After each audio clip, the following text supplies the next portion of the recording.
কোনো এক সময় পয়লা বৈশাখের আগের রাত ভাবতাম বান্ধবীদের সাথে ম্যাচিং করে শাড়ি চুড়ি টিপ ফুল লাগিয়ে খোপায় মেলায় যাব, ঘুরতে যাব, ছবি তুলব, আরও অনেক কিছু। আর এখন আগের রাত ভাবি বাচ্চাদের জন্য কি রেসিপি করা যায়, কি রান্না করা যায় বাচ্চাদের জন্য। আসলে আমরা যারা 1995 থেকে 2000-এর ভিতরে জন্মেছি, তাদের সময়টা এখন একটা অদ্ভুত সময় যাচ্ছে না?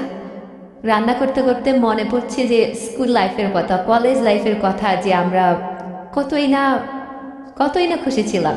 আর এখন এমন একটা শেকড়ে আটকা পড়লো যে ইচ্ছে করলে আসলে সব কিছু পারা যায় না, কেমন একটা স্মৃতি হয়ে আছে না।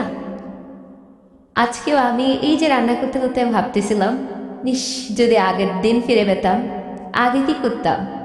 আগে আমি আমার বিশেষ করে আমি ভাবতাম, ইস, আমার আম্মুর মতো বয়স আমার কখন হবে, কখন কোনো কিছু পারমিশন লাগবে না, কখন আমি নিজে নিজে ঘুরতে যেতে পারবো, বের হব।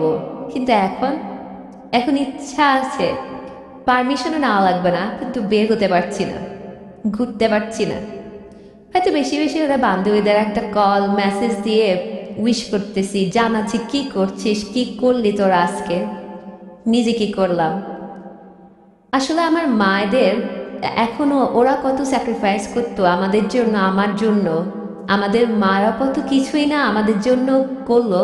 আসলে নিজে না মা হলে না, নিজে সে বয়সটা পার না করলে না বুঝাই যায় না।